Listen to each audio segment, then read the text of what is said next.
A very good morning everybody. I am CS Kajal Wagh from Nyandeep Academy, Pune, and today we are going to be talking about the Hindu analysis dated 21st November 2024. So let's start with the news.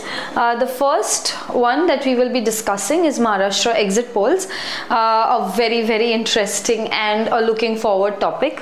Next we will be talking about India-China. Then we will be talking about India CARICOM. It's a collective union of the Caribbeans. Then we'll be talking about Manipur Chief Justice. And last we will be talking about the genetically modified crops. Hopefully they can fight hunger. Okay. So these are the topics that we will be covering today. So first of all, let's just discuss a bit about Maharashtra elections. So as we know that yesterday there were elections all over the state. It was just in one single phase. And if we talk about Jharkhand's last phase was also yesterday. So these two states are looking forward to their results. We have our results of Maharashtra on the coming Saturday. So our results will be announced when we will be taking this lecture on Saturday. The Vidhan Sabha results will actually be being counted at that moment, that time.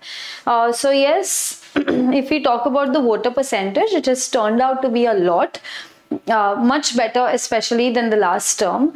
Also, if we talk about district wise, like the area wise, everywhere it has almost increased. Like 90% areas, the voter turnout has increased. So this time finally people have come out and they have voted.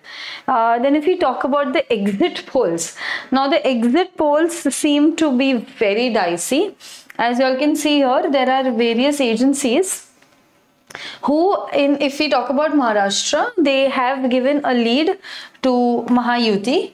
Okay, if we talk about Jharkhand, now according to some the NDA is in lead, and according to some it's the India Alliance. Like a very close call, extremely close call in Jharkhand.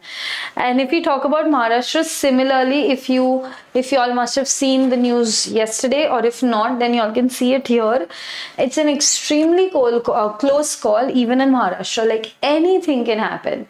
Mahayuti can come into the picture, or MVA can come into the picture. Anything can happen. We just know one thing for sure from the exit polls, that one clear-cut majority is not given. It's a good balance of leadership and opposition. We can conclude that at least from the exit polls. You're not even sure of that. The clear picture will obviously come out when the counting starts. So yes, if we talk about Maharashtra, some people or some agencies have given Mahayuti the lead. As you all can see, it's not a very big lead. And Dainik Bhaskar, if we talk about that, they have given MVA the lead. So if this exit poll is actually comes true, then the others, the Apaksha people, will play a lot of importance because obviously both the parties will try to co-ally with them and form a government. So it's very interesting to see what happens on Saturday. Even in Jharkhand, there's a similar situation. There is a cut-to-cut competition that is going on in Jharkhand as per our exit polls. Now, the exit polls might be wrong because they have been wrong before this in several states, or the exit polls might be correct. We'll get to know about this on Saturday. Okay. So, I just showed you all what the exit poll says. Now, if we talk about, as I said, there is a 65% voter turnout, which is a lot. If we talk about Maharashtra, it's good because in 2019, it was almost 59-61 ke beech mein, the voter turnout. Now, but unfortunately, because Election Commission of India, they did a lot of, they put in a lot of efforts this time. They took ease of voting measures, like for the senior citizens, people are actually coming home to take their vote. Okay, so not senior but super senior citizens. So ECI has been doing many such things to make it easy. But if we talk about urban sectors like Mumbai, like Thane, there was a low turnout. Even Mumbai city, it recorded a turnout of 52%, which is low because average Maharashtra is 65. Then Mumbai suburban was 55. Pune, if we talk about it, it was 61.05, and Thane 56.05. So this was a bit less as expected or as the average of Maharashtra. But if we talk about the left-wing extremism affected Gadchiroli district, that was 73.68%. Kolhapur was 76. Then Bhandara was 69.42. So this is like a lot of voters turnout that has come up in this Vidhan Sabha elections. There were also certain complications that happened this time, kind of serious ones. In Beats Parli, where Minister Dhananjay Munde, he's of the Ajit Pawar Gut, okay, he was contesting. So a polling booth in there, it was vandalized as in destroyed by violence. Also a worker of the Sharad Pawar led NCP, he was also assaulted. And Madhav Jadhav, he's a local leader. Again from the Sharad Pawar faction, he was also attacked in the bank colony area of Parli town. So yes, these were the few unfortunate events that happened during the process of elections. But anyways, let's see what happens on Saturday. As the results come out, we will be making a video on a special video on the Maharashtra election results, and we will be comparing it with how it was last time, how it is this time, and what exactly, when the government comes into the picture, which government won, and what exactly played the role that it made the government win, the manifesto, how were the people's emotions being turned around. Okay, so we'll be talking about all of this in our next video. But for now, let's move on to the next Hindu news. India-China, they agreed on rebuilding mutual trust. Okay, now let's move on. If we talk about India and China, they agreed that they will be working towards a roadmap for rebuilding mutual trust, and both the defense ministers, India's defense minister and China defense minister, they met and they said that we need to learn lessons from the unfortunate border clashes that happened last time. Also, these people, they met in Vientiane. It's a capital of Laos. This is done after the Indian and Chinese militaries have agreed that they will take back their troops on the face of points of Eastern Ladakh. Now, I hope if you all must have seen the Hindu videos, I had explained about this face-off that has been happening in Ladakh. I had explained the history of that, why is it happening. I had explained the geopolitical angle behind that. Also, I had spoken about the current status, like what is the current status with numbers. I have discussed this. Okay, so finally there was a disengagement. Chinese troops agreed to go back, we agreed to come back. So this has happened a few weeks before. Also, Rajnath Singh said that considering that both the countries are and will continue to remain neighbors, now we are neighbors, we can't help it, so we need to focus on cooperation rather than conflict. Instead of fighting, let's cooperate with each other, because we are like neighbors forever. We can't change this. Now, the Sing-Dong meeting, their defense minister is Dong.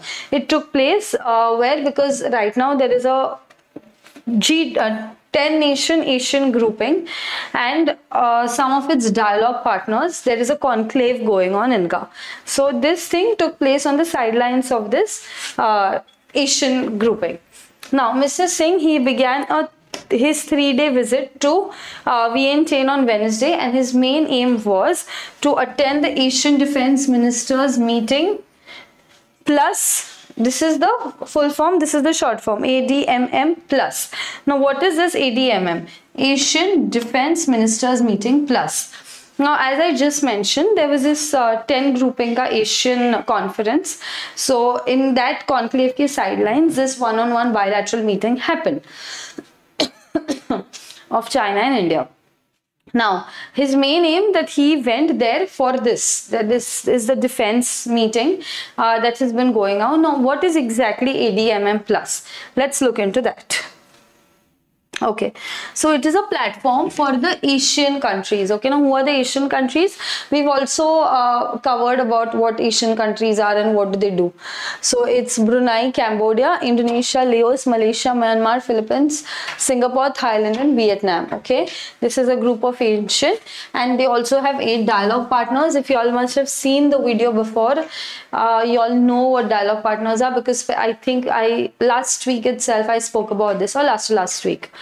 So the dialogue partners are Australia, China, India, Japan, New Zealand, Korea, Russia, and the US. Okay, so these are the dialogue partners, and these are also referred to as the plus countries, because this is the original Asian, the upper one, and these are the partners. So now, to strengthen security and defense cooperation, this ADMM plus is formed. Now it is the highest defense consultative mechanism of Asian organization, and it was convened in Hanoi, that is Vietnam, and this was done in 2010. So it's been almost 14-15 years now. Also, it focuses on 7 areas of practical cooperation. Now this is important. What does it focus on? Maritime security, number 1, that is a waterway security. Terrorism. Next is humanitarian assistance in case of disasters. Then next is peacekeeping operations. Military medicine, if somebody is injured, how to like make him okay, or the medicines that are be given to the army, to the navy in that particular situation. Mine action. Now there are various unfortunate incidents that happen because of mines. And last is cyber security. So these are the 7 areas that the Asian ADMM plus says, let's come together and let's talk about it. Let's focus on these specific areas. Okay. Now, India is proposed to co-chair the EWG on counter-terrorism. Now, what is EWG? Expert Working Group. It is a co-chairman, okay, and also it is mainly because there have been a lot of terrorist activities, throughout the world. So to counter that, this working group ka main aim is to counter the terrorism. Okay, so now in the present, the cycle 21 to 24 is like a 3-year cycle. India is also co-chairing EWG on HADR along with Indonesia. So Indonesia is a main chairman, or Indonesia and India, we are like co-chairing together. Now what is HADR? You can see it here. Humanitarian assistance and disaster relief. Okay, as the name suggests, it is when people suffer from disasters. So you need to stop looking at from which country they are, from which religion they are. You need to give them human assistance.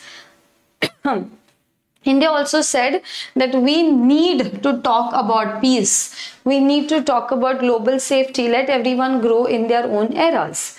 Also, he said that instead of us versus them mindset, this is not something that we can grow with, this mindset. So it is not that era of war, and right now we should be working together instead of having a enemy relationship. We should be cooperative and move on together. This is what India has again and again been saying. And now this ADMM plus conference is going on in Jakarta, Indonesia. Okay. So this is about the conference. Next we will be talking about Prime Minister proposes 7 key pillars to strengthen ties between India and CARICOM. Now what is CARICOM? Now this is something that has happened after a very long time. So I think from exam point of view, you all should mark it as very important, because after 50 years almost something like this is happening. Now what this is? So Indian Prime Minister Narendra Modi, he proposed 7 key pillars to strengthen ties between India and CARICOM. I will tell you what CARICOM is. First let me tell you all the news. Okay. Also, he spoke about promoting trade, technology, like we need to promote business, money inflow, outflow, technology, tourism. So he arrived on Guyana. It was the first visit by an Indian in more than 50 years. So it's been 50 years that no Indian person has gone there. As in no Indian head of the state, Prime Minister, not no Indian person. Now many Indians go there for holidays and everything, but if we talk about the Prime Minister, it's after 50 years, more than after 50 years that someone is going there. So as I said, it's a big occasion, it's a big thing that you all should be aware of. Now there was this Caribbean partner countries. When I tell all about CARICOM, you all will get a better idea of what this Caribbean partner countries is. Whatever, but this is an organization just like our SAARC, Asian, okay? So CARICOM is also an organization of the Caribbean nations. So now Mr. Modi, he went there.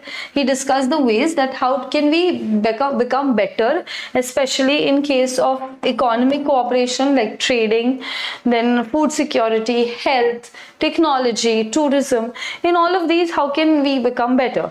He also said we need to promote the 5 T's. Now, what are the 5 T's? As I said, trade, technology, tourism, talent, and tradition. Okay, and he also said that we could make an online portal, as we know that our current government is promoting a lot of digital India forum kind of a thing, right? So even here also we did vouch for the online platform, that let's create an online platform where all the stakeholders, the government, and everybody from all over this CARICOM and India, we all can connect with each other. Okay. Now let's move on. So Caribbean community, if we talk about CARICOM, it was formed in 1973. It has 15 members. Now who are these 15 members? I have given the list here. Okay, these are the 15 Caribbean members. The chairmanship is rotated every 6 months. So every 6 months there is a new chairman that we have. It is a single market and economy. Its main aim is whoever these 15 members are, they should have better opportunities, they should benefit from them, especially when it comes to economics, like economically, financially, they keep doing things that will promote these specific 15 member countries.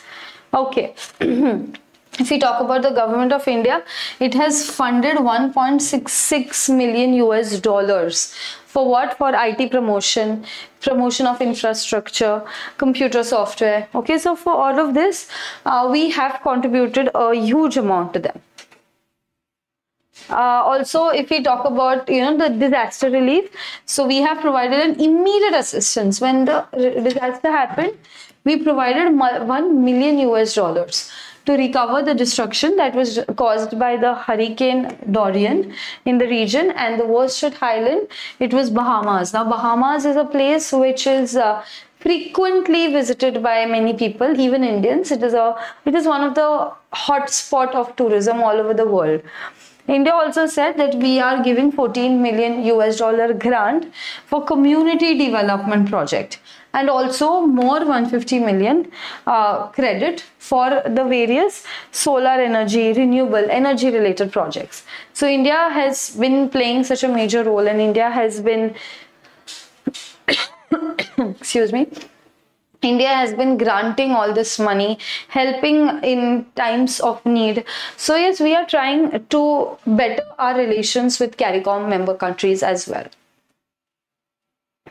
Okay, I'll just show you all where these lie so you all can see. Okay, right now the meeting is going on here. Now let's move on. Now Justice Krishna Kumar is the new Chief Justice of Manipur High Court. Now let's talk about this. The President, he appointed Krishna Kumar Chief Justice. He is the Chief Justice of Manipur High Court, and the previous Chief Justice's tenure is over.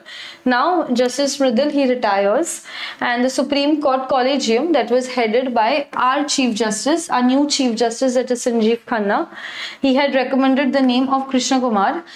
Krishna Kumar was originally in Madras High Court, and it was Collegium's first resolution after Khanna took over. Now, if we talk about Krishna Kumar, he was appointed as the Madras High Court. He was just appointed there as a judge. He was there from 2016, and he is going to retire in 2025. He is the senior most Puzin judge in his parent High Court, and he belongs to a backward community. Now, as a lawyer, Krishna Kumar, he has a lot of practice when it comes to civil, constitutional, and service matters in the High Court, with specialization in constitutional law. Okay. So now he is being appointed as the Manipur Chief Justice, High Court. Okay, now let's talk about how this appointment and everything is done. Article 217 of the Constitution, it says that the judge of the High Court, we are not talking about CJI. CJI is the Chief Justice of India. He is Supreme Court. We are talking about a High Court. the states, there are various states that have high courts. If the states are small, so 2 states can be sharing 1 high court. This is a provision in constitution. Okay. So now, if we talk about how do you appoint judges in the high court, it is appointed by the president in consultation with CGI. Our CGI right now is Sanjeev Khanna, newly appointed, as well as the governor of the state. So now we are talking about Manipur's Chief Justice, right? So the governor of Manipur will be taken into consultancy. So this is how it's appointed. Now, if you want to appoint another judge other than Chief Justice, in this case, the Chief Justice of that particular High Court is consulted. But right now, our appointment is this, okay, because we are appointing the Chief Justice of High Court. Consultation process, the High Courts, they are recommended by a collegium comprising of the CGI and 2 senior most judges. So now this collegium, also we've taken a session on this collegium. It is in one of the Hindu analysis itself. So I had told you all that this, what do you mean by a collegium? Collegium means it's like a group of judges, and they take decisions, they recommend people above. Now this collegium, no constitution says it, no law has been passed. It is done because of practice of several years. Okay, so it is like a traditional law we follow. There is nothing written. Now, the recommendation is sent to the CM. He advises the governor to send the proposed letter to Union Law Minister. Now, the Chief Justice of High Court, he is appointed as per the policy of having Chief Justices from outside the respective states. As in, if a particular person is from Jharkhand, he will not be appointed as a Chief Justice of that particular High Court, Jharkhand High Court.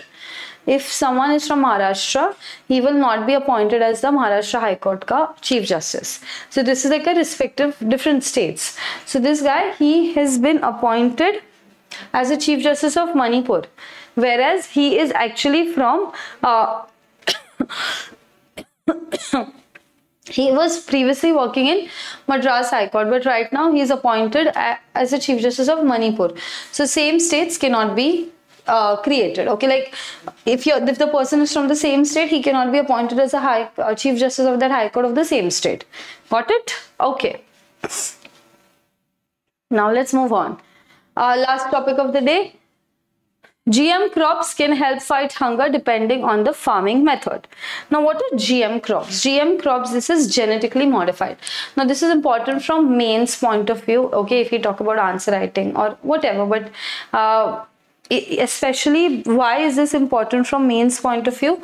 Because the questions that can be asked, end of this I will tell you all what questions can be asked on this particular editorial. So you all need to know what content to write. Okay, so what is GM crops? These are genetically modified crops. Now this is a topic that is related to agriculture. Okay, now as we know that the world population is growing, we need more and more food, but we can't keep expanding agriculture so much as compared to the population growth. It is unpractical. Also, we are cutting forest, you know, to plant more crops to increase the agricultural base. Again, that is causing a harm to our own ecosystem because we are cutting out oxygen.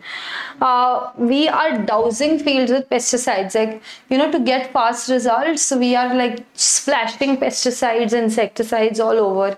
We are splashing toxic chemicals, due to which the soil, because the toxic chemicals, they go deep into the soil. Okay, they get penetrated. So because of that, the soil quality will also be gone. Next, now what are the GM crops? GM crops is a solution to this. If we talk about in 1990s, what the researchers did, this is a very interesting thing what they did, guys. Listen to me. They found a way that plants' genome, you know, the genes in plants, okay, they can be modified and specific changes can be made, okay, that prevented insects from eating them. Okay, so now what exactly the researchers did? So in 1990s, they took a plant and the gene that was there inside, which naturally comes up, They modified that gene, and they modified that gene in such a way that if insects attack that particular field, that flower won't be attacked or that plant won't be attacked. Insects won't come there. This is how they modified the genes of a plant. Okay, this is known as GM, that is genetically modified. If we talk about the BT cotton, the cotton that is grown in India, brinjal that is grown in Bangladesh. So everywhere here the scientists have added a gene from the bacterium. This is the name of the bacterium to plant's genome. It produces a toxins. Okay. Yes, as I said, this will produce a toxin that will kill some insects. So if the insects go there and they even sit on the plant trying to destroy it, the insect will be dead. So next time the insect knows which plant to not attack. Okay. This is how they've modified the inner parts of that plant. Also, there are herbicide tolerant GM crops. What do you mean by this? There are certain crops. Okay, so now when a farmer has to go on cutting the weed, you know, weed are the unwanted parts of the plants. So when he has to go on cutting that weed, it is a very cumbersome process because he has to appoint someone to cut that weed off. Or else if he is sitting and doing it, it takes a lot of time, it takes a lot of hard work. So there are certain plants, or there are certain chemicals, or there are certain crops that are immune to weed killing substances. So what happens is, generally the farmers, they just put on substances on the farm that will kill the weed. But because of this, certain plants also get dead because he can't be selective about it, because the weeds are just attached to the plants and the crops. So if we go on manually cutting, okay, but when you're spraying something to kill the weeds, it is where even the plants die. Okay, some of them will die, and the farmers they go with that mindset. Okay, ki isme se there are some crops that are going to be dead. So now the genetically modified mein there is a new variation that ki even if you try putting the spray of the weed killing, the plants are immune to it. So nothing is going to happen to them. Okay, so this will help the farmers that only weeds will be killed and not the main plant. Now this is genetically modified. Now what's complicated about this is, now even it sounds a bit strange, right, that a natural crop, a natural plant, and we are modifying it eternally in a way that it actually produces a toxin. So we are kind of making it very artificial, right? So yes, it genetically modified is great, but what is the complication? You're not just adding a new genetic organism, but you're adding a whole suite of management changes, like producing toxins, being tolerant to weeds, an entire management change is there along with it. So it is a bit scary, ecologists say. Also, if we talk about insecticide resistance crops, like the toxin trait, that has shown low level of risk and resulted in farmers spraying less insecticides. The farmers benefit because they don't have to, I just explained this, this is about the weed cutting, that they don't have to put in money, they don't have to put in labor for cutting off the weed. They can just spray certain things from which the main crops are immune. It also reduces the tilling. Now to kill some weeds, the farmer has to go on tilling the soil again and again, you know, to get those weeds out and kill them. So this won't be required, and every time when we are tilling the land, whatever the carbon is trapped in the soil, we are releasing that into the atmosphere. So that can be avoided. So obviously up to a certain extent, the carbon content or the carbon emissions will reduce. Okay. Next is, if we talk about modern tools like CRISPR, now what is this? They have made targeted, like they won't make a complete change to the genes of the particular plant, but they will target certain areas, target certain danger related areas. So they have made changes in plants genome, and they are trying to cut the cost also of development. People have started accepting this GM crops more and more of late, but they are saying that we will accept it more when we know that there are no foreign genes in it. Correct. But again, the cost of regulation, and if anything harmful enters this, so this is going to be disastrous because it will be in the genes of that plant.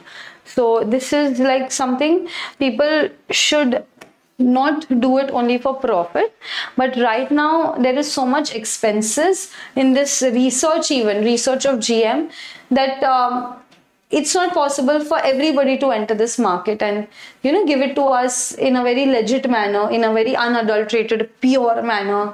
So this is a bit difficult right now, looks like. Okay, now if we talk about tester, he says you can think of it as a war between agriculture and nature. Why? Because here we are trying to feed 8 billion people. We are trying to feed 8 billion people, guys, and we are using the same amount of land that we were using for 6 billion. Few years back, the same amount of land we were using for 6 billion, and now we are using the same amount of land for 8 billion. So this is like agriculture versus nature. How is it possible for so much population to sustain in the same land? So he says we must increase production efficiencies by literally 30% if we want to match the increase in population, and if we want basic food security, we have to increase this. Okay, so yes, that's it for the day. And as I said, genetically modified, how the question can be asked in an exam. So first you will have to talk about what genetically modified crops are. Next they will be talk about what are the problems. Then you have to give solutions to them. And last but not the least, you have to talk about the future way ahead. Like what is the future of GM and in which all areas can it be explored. Okay. So yes guys, that's it for the day. We'll stop for now. I will see you all tomorrow with the Hindu newspaper analysis again. Thank you so much.